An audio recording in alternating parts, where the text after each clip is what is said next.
शांताकारं भुजंगशयनं पद्मनाभं सुरेशं विश्वाधारं गगनसदृशं मेघवर्णं शुभांगं लक्ष्मीकान्तं कमलनयनं योगविद्यानिगम्यं वन्दे विष्णु भयभवहरणं सर्वलोकै एकनाथं। भगवान विष्णु की वंदना के साथ नमस्कार, मैं मीनाक्षी जोशी आप इंडिया टीवी के सभी दर्शकों का स्वागत करती हूँ। और ये वंदना इसलिए क्योंकि मैं तीर्थराज प्रयाग इस पावन भूमि, इस पावन धरा पर हूँ, जहाँ पर साधु संतों का मेला है, जहाँ जनमानस का मेला है, जहाँ सिर्फ सनातनी हिंदू देश से ही नहीं बल्कि विदेश से भी इस पावन भूमि त्रिवेणी संगम में स्नान करके मोक्ष की कामना कर रहे हैं, पुण्य प्राप्त करना चाह रहे हैं। लेकिन ये महाकुंभ, ये महास्नान क्या है? एकता का परिचय क्या है? जातिवाद का भेद कैसे मिटेगा? ऐसे बहुत सारे विषय हैं जिन पर चर्चा करने की बहुत आवश्यकता है। और इसलिए आज हमारे साथ बेहद खास विशिष्ट अतिथि इस वक्त इंडिया टीवी पर मौजूद हैं। तुलसी पीठाधीश्वर रामानंदाचार्य जगत गुरु रामभद्राचार्य जी महाराज। बहुत बहुत स्वागत है आपका इंडिया टीवी पर महाराज जी। जी महाराज जी, बहुत सारे विषय इस वक्त चल रहे हैं, लेकिन शुरुआत सबसे पहले मैं महाकुंभ के इस महापर्व महासंगम से करना चाहती हूँ। ये महाकुंभ सनातनियों के लिए इतना विशेष क्यों है? जब समुद्र मंथन हुआ था तो अमृत लेकर धन्वंतरी प्रकट हुए थे और उस अमृत कुंभ को जयंत इंद्र के संकेत पर जयंत लेकर उड़ गया। फिर दैत्यों ने देख लिया और जयंत का 12 दिन पर्यंत संग्राम हुआ दैत्यों से। अंत में दैत्य अमृत को छीन लाए थे। फिर मोहिनी वेश धारण करके भगवान ने देवताओं को अमृत पिला दिया था। दैत्यों से युद्ध करते समय जयंत ने पृथ्वी पर 4 स्थानों पर अमृत का कलश रखा था। कुंभ का अर्थ कलश होता है, जिसमें हरिद्वार, त्र्यंबकेश्वर, नासिक, उज्जैनी और प्रयाग, जिन जिन ग्रहों के संयोग से जहाँ जहाँ कुंभ रखा गया था वह ग्रह वहाँ जब आते उस समय तो कुंभ लग जाता है। तो यहाँ पर बृहस्पति मेष राशि में और चंद्र सूर्य मकर राशि में होने के बाद प्रयाग में कुंभ लगता है। और इस बार तो बहुत सुंदर संयोग है कि माघ के प्रारंभिक दिन से ही मकर संक्रांति आ गई और वहाँ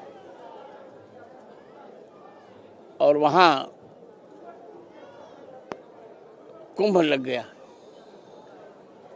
अमृतत्व का अर्थ है सात्विक भावना, जीवन में अमरता को प्राप्त करना। हमारे यहाँ जातियां थी पर जातिवाद नहीं था। मैं खुल कर कह रहा हूँ, जातिवाद तो वोट के भिखारी नेताओं ने बनाया। इन्होंने ओबीसी, एससी ये सब जोड़ा। हमारे यहाँ वर्ण था पर सवर्ण अवर्ण नहीं था। मैं तो कह रहा हूँ कि सरकार में साहस हो और सरकार जाति आधार पर आरक्षण बंद करके आर्थिक आधार पर आरक्षण करे। मैं वचन देता हूँ संपूर्ण जातियां एक क्षण में मिट जाएंगी। मैं आपकी कथा सुन रही थी महाराज जी, आपने अपनी कथा में कहा ये जाति के आधार पर आरक्षण खत्म कर दे तो ये जातिवाद खत्म हो जाएगा। मनमोहन हो या मोदी हो, ये कोई नहीं कर पा रहा है। ऐसा आपने क्यों कहा? इसीलिए कहा कि सबको अपने अपने वोट की चिंता है।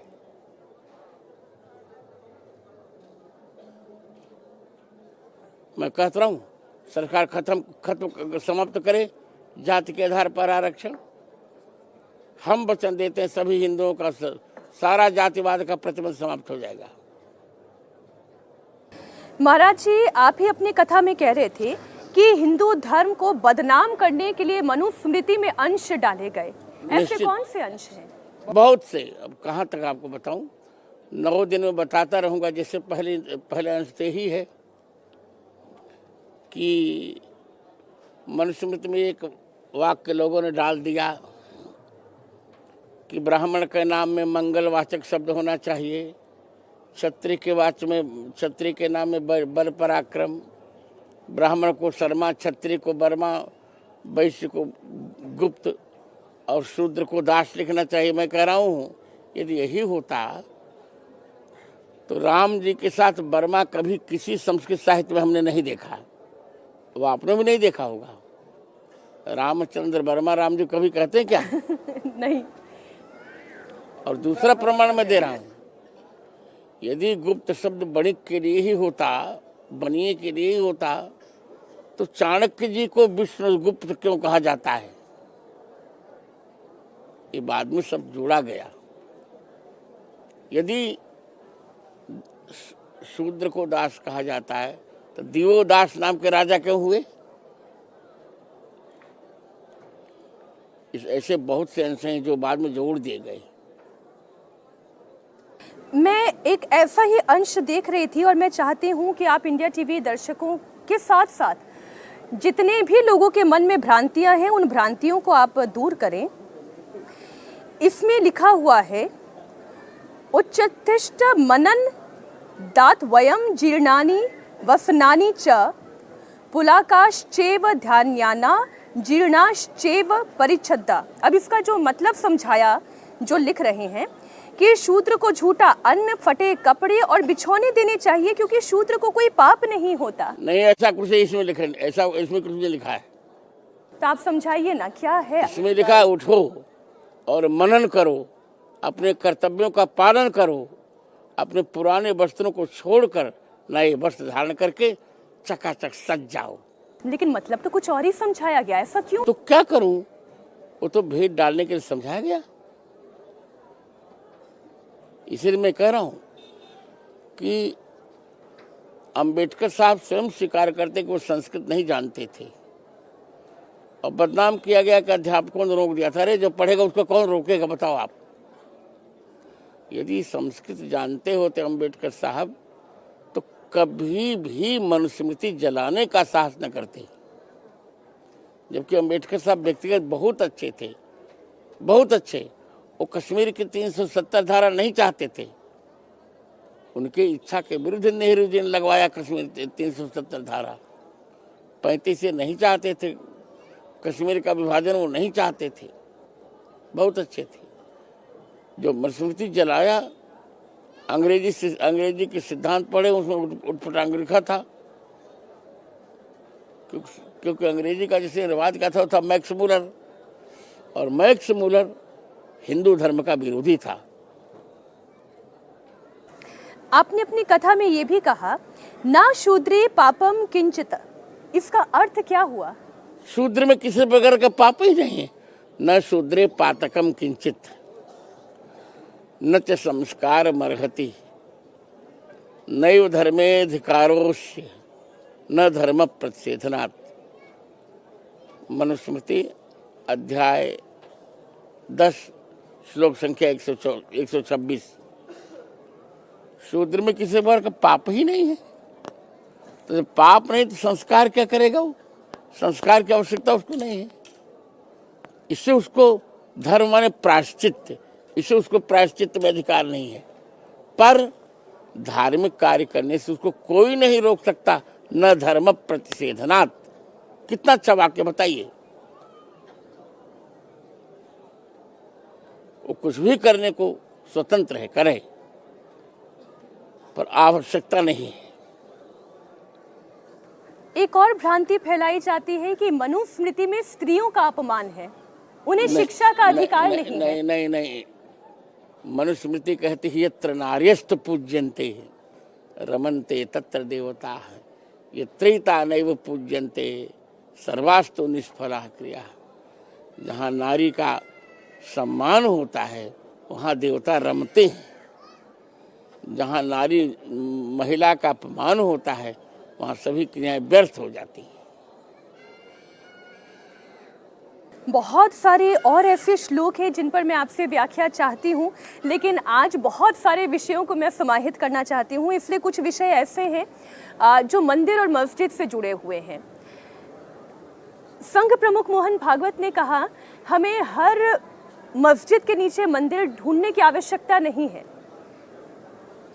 पहली बात, संघ प्रमुख को हिंदू धर्म को अनुशासन देने की आवश्यकता नहीं है। वो हमारे धर्म के अनुशासक नहीं हैं, अपने संगठन के अनुशासक हो सकते हैं। दूसरी बात, हमने प्रत्येक मस्जिद में मंदिर ढूंढा ही नहीं। जहां हमको सहजतः खुदाई करने पर मिले वहीं पर हमने अपना अधिकार प्रस्तुत किया है। जैसे संभल में वहाँ के कलेक्टर मेरे शिष्य हैं। एक व्यक्ति ने उनको एप्लीकेशन दिया कि इन लोगों ने विधर्मियों ने उसकी जमीन पर कब्जा कर लिया है, उसको उन्हें मिलनी चाहिए उसे। तब कलेक्टर साहब ने वह जमीन उनको जब दिलाई उसको, तब खोदा गया तो वहाँ पर ये मंदिर निकला जहाँ इन लोगों ने मस्जिद बना रखा था। हम कहीं प्रत्येक मस्जिद में हम नहीं खोज रहे हैं। जहाँ जहाँ हमें मिलेंगे मंदिर वहाँ वहाँ हम अपना अधिकार प्रस्तुत करेंगे। मोहन भागवत जी ने एक और ताज़ा बयान दिया और अपने इस बयान में उन्होंने कहा कि 22 जनवरी को राम मंदिर में रामलला की प्राण प्रतिष्ठा के बाद देश को आज़ादी मिली। अब विरोधी ये कहने लगे कि देश को आज़ादी अगर अब मिली तो फिर उन महापुरुषों के योगदान का क्या ये अपमान नहीं है जिन्होंने इस देश की आज़ादी के लिए अपना योगदान दिया?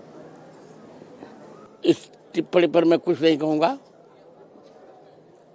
यहाँ मोहन भागवत के बयान का तात्पर्य है कि आज हमको सांस्कृतिक आज़ादी मिली। अब तक हमें सांस्कृतिक आज़ादी नहीं मिली थी। एक वर्ष की अवधि पूरी होती हुई नजर आ रही है। वर्ष 2024 की जनवरी में वो एक भव्य आयोजन और रामलला इस मंदिर से आपकी क्या भावना और क्या आस्था जुड़ी हुई है ये हम सब जानते हैं।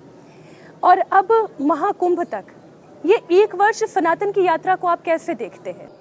बहुत अच्छा, ये हमारा स्वर्ण युग है जिसे हम देख रहे हैं। हम स्वर्ण युग में हैं, हिंदुओं का स्वर्ण युग है और हिंदुओं के लिए अमृत युग लगा है। इसलिए मैंने कहा कि मनुस्मृति में जिसको जहां संदेह हो वो कर लेना मुझसे चर्चा।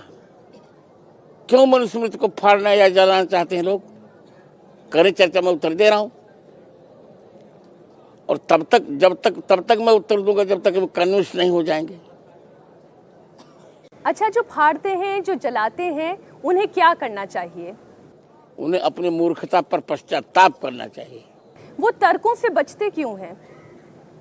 हठ धर्म के कारण।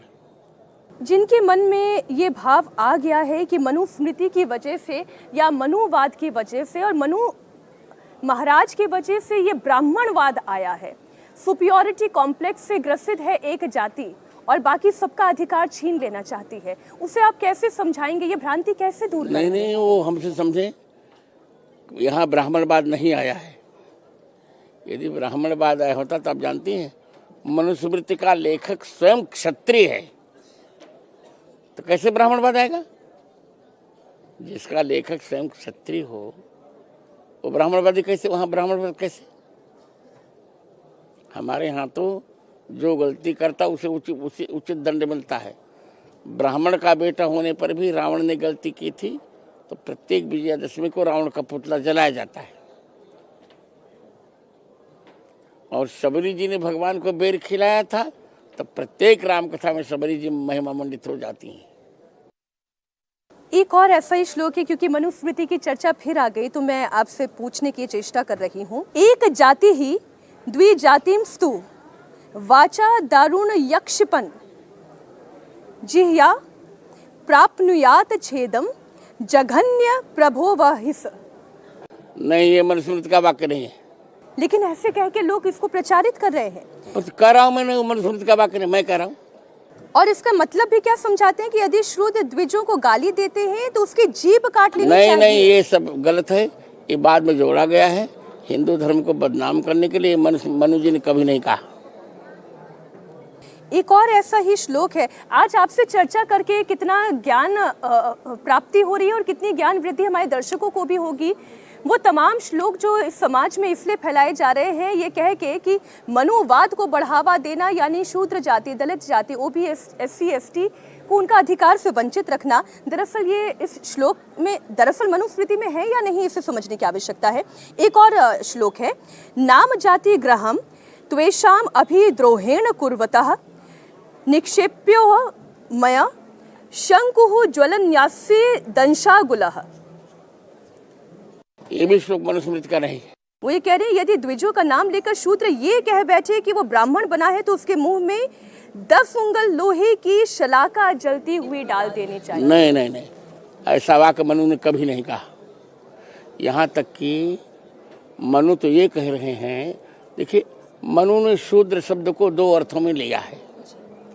एक शूद्र माने होता है वर्ण, दूसरा शूद्र माने होता है आचरण ही। जैसे एक शब्द के 2 अर्थ नहीं होते, जैसे कनक कनक, एक कनक का अर्थ है सोना, दूसरा कनक का अर्थ है धतूरा, कनक कनक ते 100 गुनी मादकता। उसी प्रकार एक आचरणहीन को शूद्र कहते हैं, एक वर्ण को शूद्र कहते हैं। तो शूद्र वर्ण की तो प्रशंसा की, न शूद्र पातकम किंचित। और ब्राह्मण के लिए कह दिया, नानु तिष्ठति यः पूर्वाम नानु तिष्ठति यः पराम स शूद्रवद बहिष्कार्य सर्वसमाद्विकर्मण। जो ब्राह्मण दोनों संध्याएं नहीं करता उसे शूद्र की बात निष्कासित कर देना, माने वर्ण आचरणहीन मान लेना चाहिए। तो ये सब घालमेल किया किसने महाराज जी? हिंदू धर्म के विरोधियों ने। ये विरोधी कौन थे? सब आप जानती हैं, मुझसे कहलवाई मत। क्या धीरे धीरे भ्रांतियां दूर हो रही हैं? सनातनी एक हाँ, हो रहे हैं? मैं जब तक रहूंगा, जब तक मेरा छत्र रहेगा, और कोई तो नहीं प्रयास कर रहा, पर मैं प्रयास करूंगा, सारी भ्रांतियां दूर हो जाएंगी। सांस्कृतिक राष्ट्रवाद क्या है महाराज जी? यही है, प्रत्येक व्यक्ति भारतीय संस्कृति का प्रयोग करके अपने जीवन को सुधारे, यही सांस्कृतिक राष्ट्रवाद है। सांस्कृतिक राष्ट्रवाद जैसे इतनी बड़ी थ्योरी में क्या किसी भी वक्फ बोर्ड या सनातन बोर्ड की आवश्यकता है? अब तो नहीं लगता। हाँ, यदि वक्फ बोर्ड है तो सनातन बोर्ड भी बने, क्या करना है। लेकिन सनातन बोर्ड से हिंदुओं का, सनातनियों का क्या लाभ होगा? अभी तो कुछ कहा नहीं जा सकता। बोर्ड बने तो मैं कोई प्रतिक्रिया दूं, अभी तो मैं कुछ नहीं कह रहा हूं। एक और विषय है जो लगातार कांग्रेस पार्टी के नेता कहते हैं या आरजेडी के नेता कहते हैं, जितने भी विपक्षी दल हैं वो ये कहते हैं कि जातिगत जनगणना होनी चाहिए और जातिगत जनगणना से ही हर जाति तक लाभ पहुंचेगा, जिसमें जितनी संख्या भारी उसकी उतनी हिस्सेदारी। नहीं, पहली बात मैं कह रहा हूँ, जाति ही नहीं होनी चाहिए तो जात गणना क्यों हो जाएगी? हमारे यहाँ जाति नहीं थी, वर्ण थे। चातुर्वर्ण्यम मया सृष्टम, जाति शब्द का प्रयोग वहाँ नहीं हुआ है। जातिवाद समाप्त कर देना चाहिए। जाति के आधार पर गणना और विद्वेष फैलेगा और ये देश विद्वेष की आग में झुलस जाएगा। क्या महाकुंभ में आकर, क्या सनातनी स्नान करके, क्या आप जैसे गुरुओं को सुनकर लोगों के मन में एकता की भावना आएगी? निश्चित आएगी, हमारा यही प्रयास है। मोदी जी कहते हैं महाकुंभ का संदेश एक हो पूरा देश, लेकिन विरोधी कहते हैं इस एकता के जरिए वोट बैंक साधने की चेष्टा है। नहीं, उनका भ्रम है। विरोधी तो विरोधी है, उनका क्या, उनका कोई अस्तित्व ही नहीं।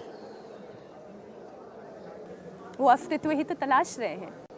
मोदी ठीक कहते हैं।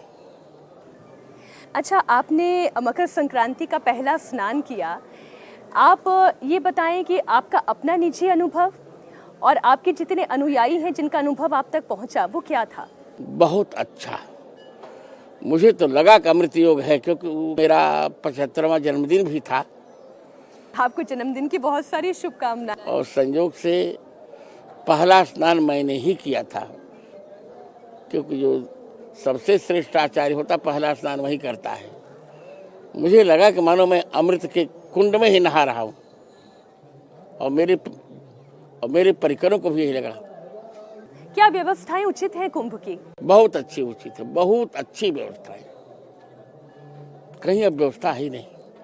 बहुत श्रम किया जोगी जी ने, मोदी जी ने, दोनों को आशीर्वाद देना चाहिए संतों को। योगी जी हर दूसरे हर तीसरे दिन आने लगे, व्यवस्थाएं ठीक है या नहीं, वो खुद निजी तौर पर ऐसा लग रहा था जैसे मानो वो खुद इस मेले में रहना चाह रहे हो। ऐसा निश्चित। आपने इससे पहले कई कुंभ देखे, महाकुंभ देखे, ये इतना विशेष आयोजन की दृष्टि से था पिछले सभी कुंभों के मुकाबले? बहुत अच्छा है ये। अभी तो 1 महीने चलेगा जी। क्या परिवर्तन आप देख रहे हैं? व्यवस्थाओं का परिवर्तन, अनुशासन का परिवर्तन, रहन सहन का परिवर्तन, सब कुछ देख रहा हूँ। महाराज जी, मैं जितने लोगों से, सनातनियों से बात कर रही हूँ, उन सबका ध्येय एक ही सा नजर आता है। कोई परिवार की शांति कहता है, कोई आत्मिक शांति कहता है, कोई पुण्य की प्राप्ति कहता है, कोई मोक्ष की प्राप्ति कहता है, लेकिन वो प्राप्त किया कैसे जाए? अमृत कुंभ में स्नान करके संतों के चरणों में बैठकर। क्या कर्मकांड करने से ईश्वर प्राप्त होते हैं? मैं कब कह रहा हूँ ये? मैं ये कह रहा हूँ कि निष्ठा पूर्वक अपना कर्म करते रहने पर ईश्वर की प्राप्ति हो जाएगी। लेकिन वो निष्ठा कैसे आए? संतों से सीखे तब आएगी। निष्ठा एक ऐसी वस्तु सबका मन कह देता है, अपने कर्म को ईमानदारी से करो, यही तो निष्ठा है। महाराज जी, हिंदुओं पर आए दिन हमले होते हैं और सनातन पर हमले होते हैं, और सनातनियों की आवाज़ भी ये उठती है कि किसी एक कौम को, एक समुदाय को महाकुंभ से दूर कर देना चाहिए। मैं मुसलमानों की बात कर रही हूँ। ठीक कहते हैं, क्योंकि हमारे लिए विश्वस्त नहीं है, ये कुछ भी कर सकते हैं। लेकिन कुछ व्यक्तियों की गलती की सजा क्या पूरे समाज को देना चाहिए? नहीं, सजा की बात नहीं। जैसे देखिए, ये मक्के में क्या हिंदुओं को जाने देते हैं? आप बताइए ना। नहीं। तो हमको क्यों सजा मिल रही है? हम छूट दे दें, हिंदू भी वहां जाके दर्शन करे, हम भी छूट देते हैं, भी यहाँ जाए। और जो ये कह रहे हैं, आरोप लगा रहे हैं कि महाकुंभ के बहाने धर्मांतरण का खेल चल रहा है। ऐसा कुछ नहीं। लेकिन हिंदू धर्म में तो धर्मांतरण है ही नहीं। क्या है धर्मांतरण? हिंदू धर्म में कहाँ धर्मांतरण है? हिंदू धर्म में तो हम लोग अपने से बिछुड़े हुए लोगों को वापस लाते हैं। हिंदू धर्म परावर्तन है, धर्मांतरण नहीं। महाराज जी, हिंदू धर्म और सनातन धर्म दोनों में क्या कोई? दोनों पर्यायवाची है। सनातन का अर्थ समझाए ना। सनातन परमात्मा ने सनातन जीवों के सनातन दुखों की सनातन निवृत्ति के लिए उन्हीं की सनातन संहिता का नाम है सनातन धर्म। महाराज जी, आपसे चर्चा करके ज्ञान की वृद्धि होती है। मैं आशा करती हूँ कि हमारे तमाम दर्शक जो ये साक्षात्कार देखेंगे, मनुस्मृति को लेकर उनके मन में अगर कोई शंका है तो इसका समाधान इसमें उन्हें मिलेगा। और मैं कोशिश करूँगी इन तमाम शंकाओं को समय समय पर आपके सामने लेकर आती रहूँ और उसका समाधान हम ढूंढें। नमो राघव। बहुत धन्यवाद। आशीर्वाद।